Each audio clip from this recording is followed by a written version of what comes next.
Good morning, everyone. This is Attorney Ahmad Yakzan from the American Dream Law Office. We are working on going live on on on TikTok in a second. Um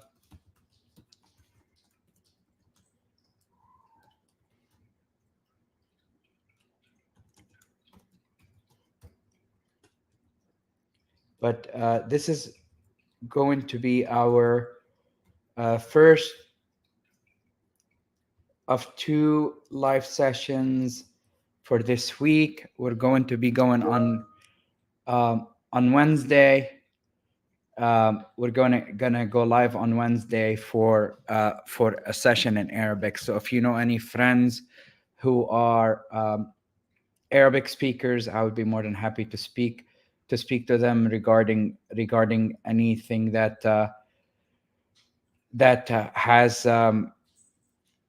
has implications on their lives when it comes to immigration or anything like that. So if you have any questions, please let us know. I will be more than happy to answer them. And we're going to be going live in a second when I go on TikTok. So when speaking about immigration law, immigration is really is a big is a really big thing in the news these days because of everything that we keep hearing about immigrants and all of that. So if you have any issues with, I've been in this country for 20 almost 26 years at this point, and I have heard it all. So if you're running into any issues about discrimination or anything like that in your life because you're an immigrant, please feel free to give me a call. The number I have the number up on on here. It's 888-963-7326. You're more than welcome to call me and ask me any questions. I'm gonna step back for a second. I'll be right back. I just need to grab my charger. Just 1 second.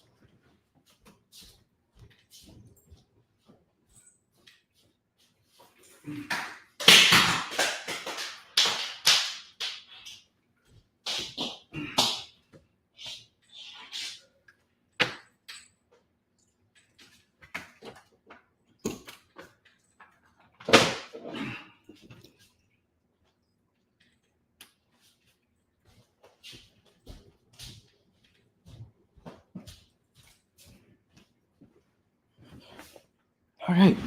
So I am going to be, I have some questions that were asked by some of my clients this week. So if you have any questions, feel free to send them in the comments and I'll be more than happy to answer them.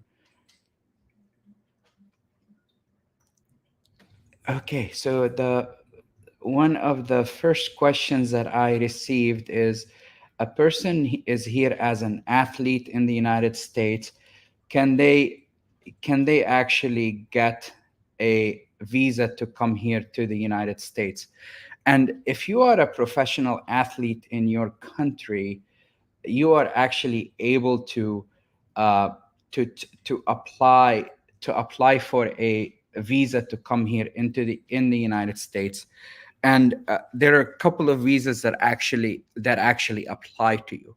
There are a lot of restrictions, however, when it comes to visas to come to the United States as an athlete. And some of these is they don't want everybody to come into the United States to play athletics, right?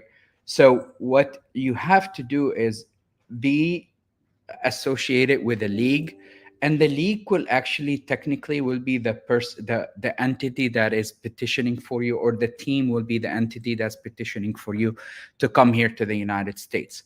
So you can't just as a professional athlete come to the United States without having an affiliation with someone who's actually going to be employing you here in the United States. And that's how the Major League Soccer, Major League Baseball, the NBA, all of these guys get people to come here to the United States to actually apply for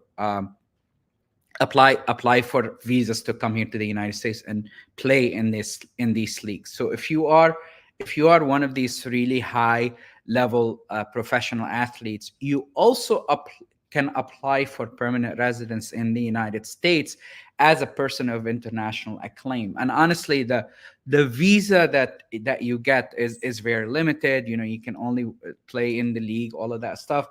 But if you become a permanent resident of the United States, you can actually go work for anybody in the United States, or any U.S. employer in the United States or outside the United States. You just have to make sure that you preserve your residence in the United States. If you are a permanent resident, you actually do have to maintain your permanent residence in the United States by staying here for more than 6 months in the United States. And number two, you're gonna be subject to international taxation. So um, if you are an international athlete and you get permanent residence, you want to make sure that you're paying taxes on all your income, all all over all over the world. So you have to actually pay money on your income all over the world. So if you get it here, or in the United States, or in your country, you actually have to pay taxes on it here in the United States, unless you have, as I mentioned before, unless you have an actual tax treaty between your country and the United States, where you can actually just not get taxed twice, once here and once in your country. So sometimes you'll be able, if, for example, we have a tax treaty with Canada, and we can actually write off taxes that we pay here in Canada, and vice versa. All right, so let me see what the next question is.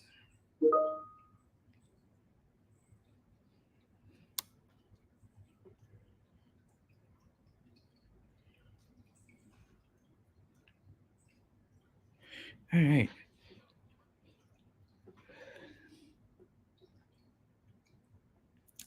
One of the questions that we get is, can I get denied?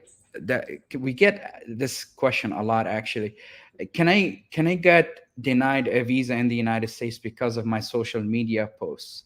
So in the old times, when President when President Trump was in power, there were a lot of things happening that were not supposed to happen, but they did happen. Um, so the issue that we had is, they used to, when you apply for a visa into the United States, you actually have to, um, the form is called DS-160, and what you have to do is list all of your social media handles into your application. So what the government is going to do is actually look at your background, see if you have anything on your background that that would disqualify you from coming into the United States. Now they're still doing that to a lesser extent, though, um, because because it's kind of illegal. It's unconstitutional. I spoke to you about last time that when you're outside the United States, you don't have that many constitutional protections to actually come into the United States. That's why the United States doesn't allow you to come into the United States if you have something on your background that makes you inadmissible into the United States. So if you are inadmissible into the United States because of something on your phone, unfortunately, I've seen CBP actually on turn people back at the airport when they're trying to come into the United States. They actually turn people back. So if you are trying to come into the United States and there's something on your background or on your phone that actually prohibits you from coming into the United States, they will actually stop you. The problem is really the definition of what stops you from coming into the United States changes a lot, changes from administration to administration. So in the last administration, for example, they were stopping people for having people literally in the the headscarf, having people on getting mutilated on your phone. that would stop you from coming in under the last administration. Under this administration, they're going to look, if they suspect something, they're going to look at your phone and see what you have on your phone. And if they're able to, they will actually disqualify you from coming into the United States. Now, what I say is, if you are trying to come into the United States, make sure that you go through everything on your social media and double check if there is something that might stop you from coming into the United States. If you have something like that, please go ahead and delete it.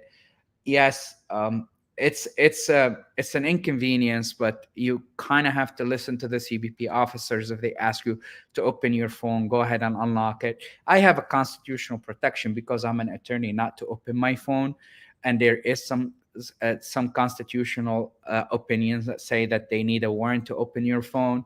There are some criminal law related cases that actually came out and said that.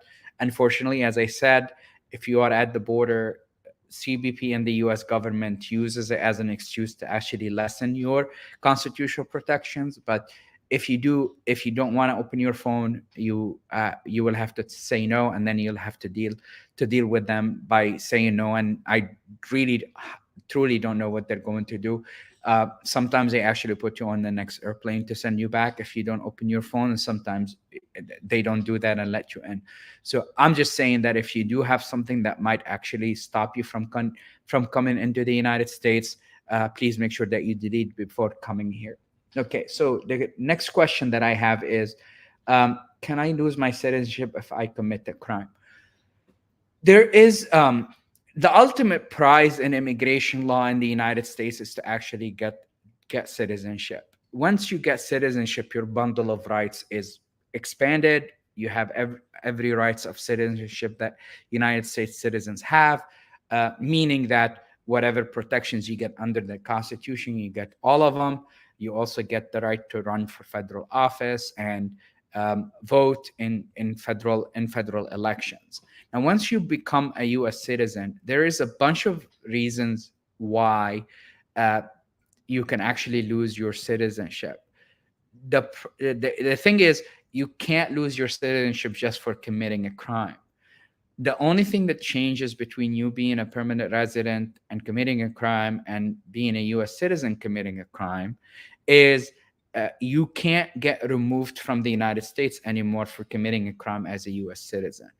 You'll actually have to go and serve your time in jail once you actually commit a crime as a U.S. citizen. So they're not going to try to remove you from the United States. They're going to keep you in the United States, but they're going to try to convict you and put you in jail. Now, there are some ways to lose your citizenship other than committing crime. If you commit a crime related to terrorism or espionage, the United States can actually go and denaturalize you take away your citizenship that way. So if it's a crime relating to terrorism or espionage in the United States, they can actually take it away. Also, if you commit a crime relating to you getting citizenship, for example, so if you committed fraud to get your citizenship, you lied to get your citizenship, they're going to try to denaturalize you, and they usually take you to federal court to actually take away your citizenship. That's one way to actually lose your citizenship for things that you did which relates to crime. The problem is not all crimes actually lead you to take your citizenship away. As I said, if you do commit some crimes, you would actually go to jail and serve your term. And the only thing is, the United States government cannot literally put you in removal proceedings until they denaturalize you to put you in removal proceedings if you commit a crime. The next question that we have is, I'm worried about scams. How can I tell if an immigration lawyer is legitimate? And we get this, guys. I mean, there is someone out there pretending to be our office, and I truly understand. We get these questions. This person is saying that they're you. How can I stop them from taking my money? The best thing that you can do is ask for the attorney's name.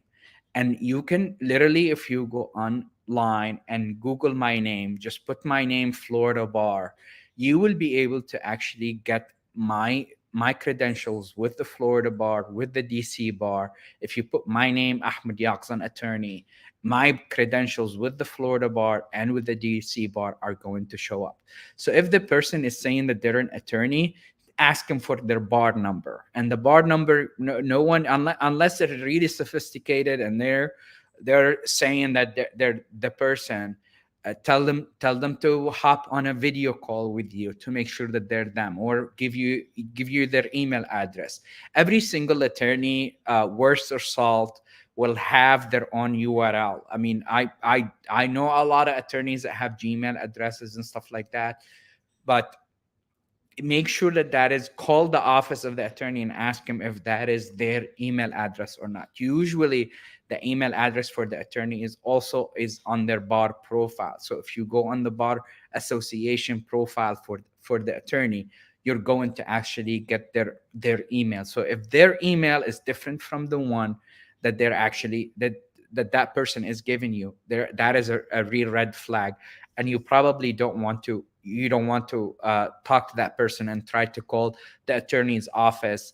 And I would try to call the attorney's office even though you're hiring them, and you know they're legitimate. Make sure that they're the right fit for you.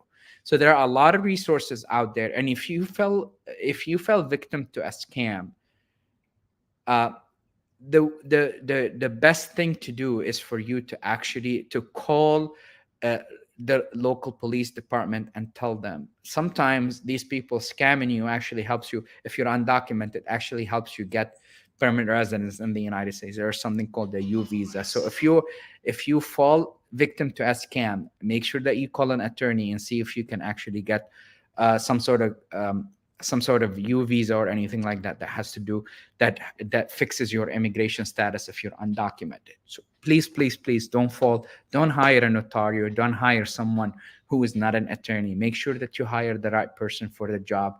Make sure that you hire an attorney for the job.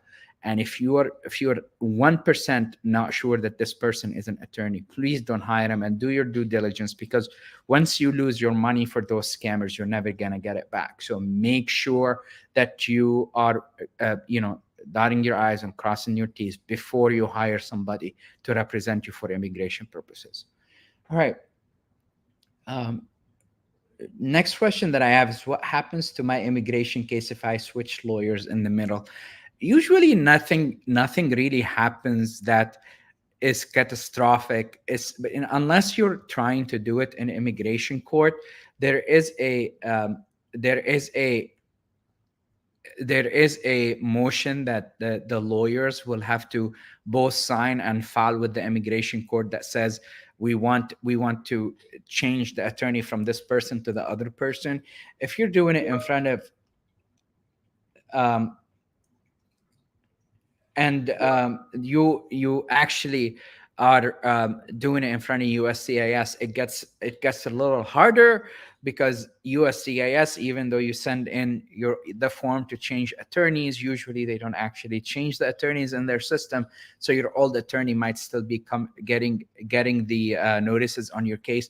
So make sure that if you are changing attorneys in front of USCIS, make sure that you are in good hands. I mean, you're in a good relationship with your old lawyer.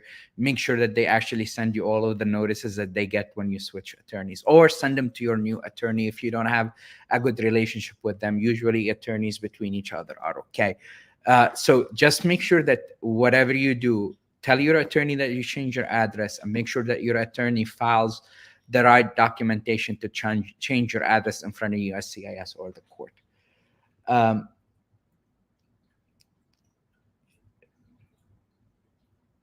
Okay, so the next question is one of my favorites. It says, "Can I learn enough about immigration law myself to avoid needing a lawyer?" So and this is something that I always tell people. If you want to do it on your own, you're more than welcome to. And I get people who call me and schedule consultations with me, trying to learn how to do things on their own. Now, I tell them that when I got my own immigration cases pending in front of immigration, I actually hired an attorney. I did that for my green card, and I did that for my citizenship. And I did it because Honestly, when you're trying to do things on your own, you get emotionally attached to everything. And once you get emotionally attached to everything, the little mistakes that USCIS will make are going to frustrate you, and promise you that they will frustrate you enough that you would have thought, paying the $3,000 for the attorney to do this what was actually worth it. So I do I tell people that I don't do what they do. So if I'm representing an engineer, I tell them, you probably, if you ask me to do some engineering paperwork, I won't be able to do it because I'm not an engineer. So you probably want to hire an immigration attorney to do things for you because you're not an immigration attorney.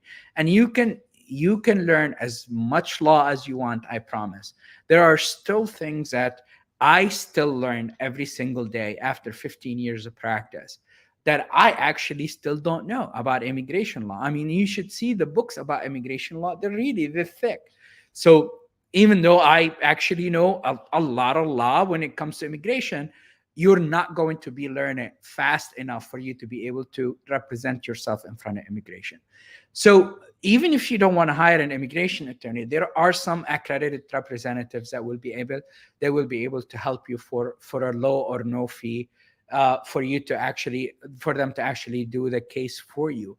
So if you are if you're strapped on cash or anything like that, make sure that you look up for some pro bono lawyers. Make sure you hire a pro bono lawyer. Just understand that in this business, you literally get what you pay for. So if you hire someone who is an accredited representative, for example, they're not an attorney, you're going to have some issues, especially if they haven't been doing it for a while. And number two, if you hire someone who is cheap, you're gonna get a cheap attorney, and they probably won't pick up your phone call when you call many times a day. So just make sure that you um, that you know who you're hiring, and um, don't hire someone without doing your due diligence, like I said earlier.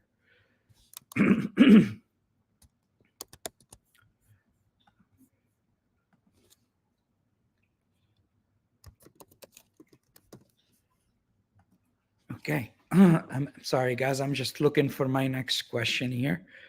Um, what should I bring to my first consultation with an immigration attorney? Is our next question. Sorry, guys. I'm still recovering from a cold. I apologize. Okay. So the next question that I have is, what do I bring to my consultation with an immigration attorney? Now, if the immigration attorney is good, their staff or somebody from their office would have asked you all the questions that they need to ask when they were scheduling for the consultation. And that's my intake script is about 3 pages long for each type of case. So if you speak to one of my staff members, you're going to ask a lot of questions, and I'm going to know a lot of things about your case before you even call me. Now there are some things that I probably won't know. For example, if you were denied citizenship, for example, I am not going to know the reason why your citizenship was denied until you actually have the consultation with me. So if you have the consultation with me, I'm going to ask you to bring that piece of paper with you. But if you're applying for citizenship or applying for a green card, I am not going to need to know a lot of things because my staff again would have asked you all the questions that I need to ask you before we actually meet together. And I do a lot of consultations online, and I do them online because honestly, because I like them, and I get to meet with everybody without hesitation, and our wait time for consultations is not that long because I can actually hop on a computer. I'd have many of them, and I can hop on a computer and speak to someone anytime I want. The So if the lawyer asks you to bring something with you, please go ahead and do it. But usually if the case doesn't relate to something that you were denied, like a green card application or an application for citizenship, usually the lawyer will not need a lot of things, and they have been doing it for a long time. They will understand, they will ask you all the questions that they need, and they will get that information from you. So there is limited amount of paperwork that you will need unless you have something that was denied that the attorney will have to look at. I wouldn't bring a lot of things, and I would, if I were you and you're meeting with an attorney, what I would do is keep that time for me to discuss my case with the attorney instead of showing him a lot of documents, because the attorney is going to know what to ask you for. I promise. Okay. Um, the next question is: I'm married to a U.S. citizen and I have DACA. Can I apply for a green card? For those of you that don't know what DACA is, it's a program that was started President uh, by President Obama in 2012 to allow people who came here into the United States or were brought by their parents to the United States without inspection, to allow them to actually um, to allow them to apply for protections from being deported from the United States.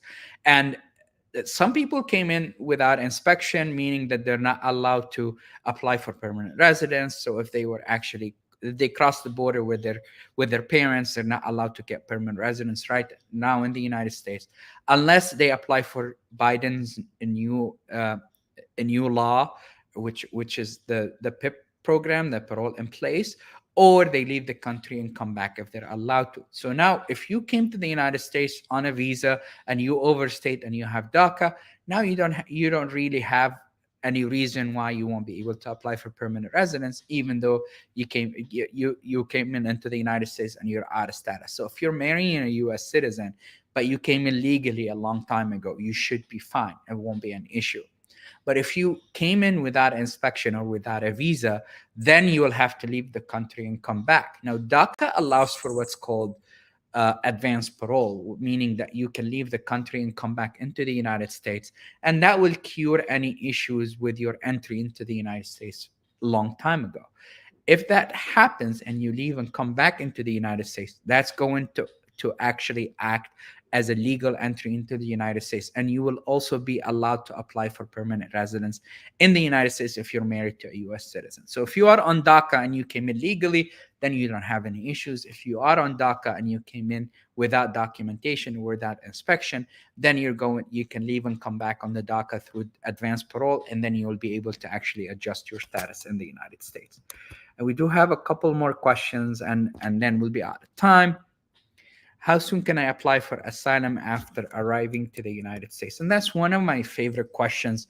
If you come here to the United States, if you come here in the United States using a visa, or you come here by crossing the border, the law is very clear. You do have 1 year to apply for asylum into the United States, unless you have an exception to the 1 year rule. Some of the exception is change circumstances. So, for example, if you are okay with the government in your country when you left the country, and now there is another government that came in and started persecuting people and with your background, for example, then you do have an exception for the 1 year rule, and then you will be able to actually come in and try. You will be able to apply for asylum in the United States. But usually, if you come here to the United States, you have 1 year to apply for asylum before for you to be eligible for asylum. If you apply for asylum after the 1 year, then you will actually, if you don't fall under the you won't if you don't fall under one of the exceptions, you won't be able to get asylum, but you will also be able to get something called withholding of removal, which means the United States is going to issue the order of removal, but they're not going to execute it, and they're going to withhold you and let you stay in the country. So that's what will happen if you don't actually apply for asylum within the 1 year. Now, if you have any questions, as I always say, you can always email them to us at intake@americandream.law. You can also call my office at 888-963-7326 if you're here in the United States. Or if you're out from outside the United States and you want to get in touch with us, our WhatsApp number is 727-301-9328. Again, that's 727-301-9328. Our WhatsApp number is open, and whenever you call us, we'll be able to answer it. Or you can go on our website, which is americandreamlawoffice.com, and you would be able to schedule an appointment with my staff just from the website, or leave us a note if you have any questions for us. Again, the phone number is 888-963-7326. I'm Attorney Ahmad Yakzan from the American Dream Law Office. Thank you so much for joining us today for one of our two um, Q&A sessions, live Q&A sessions for the week. I will be on live at on Wednesday at 11 o'clock in the morning um, for our Arabic live session on this Wednesday. Join us, and I look forward to speaking to and seeing all of you. Take care.